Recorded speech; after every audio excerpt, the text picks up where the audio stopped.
কোন দেশে সবচেয়ে বেশি জাহাজ আছে জানেন? Number 5, Hong Kong. হংকংয়ের কাছে রয়েছে প্রায় 2600টি বাণিজ্যিক জাহাজ। আয়তনে ছোট হলেও জাহাজ শিল্পে হংকং সেরাদের একটি। Number 4, Singapore. মাত্র 721 বর্গ কিলোমিটারের ছোট্ট এই দেশ জাহাজের দাপটে মাতিয়েছে পুরো বিশ্ব। প্রায় 3500 বাণিজ্যিক জাহাজের মালিক সিঙ্গাপুর। বিশ্বের সবচেয়ে ব্যস্ততম বাংকারিং পোর্টও এখানে। Number 3, Japan.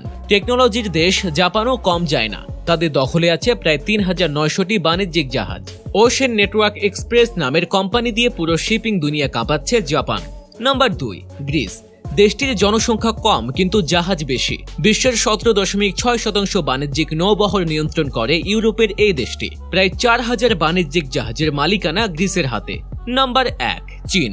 চীনকে বলা হয় বাণিজ্যের গডফাদার, কারণ দেশটি প্রায় 5500 জাহাজ নিয়ে রয়েছে তালিকার শীর্ষে। বিশ্বের অন্যতম বড় শিপিং কোম্পানি কসকো এখান থেকেই পরিচালিত হয়।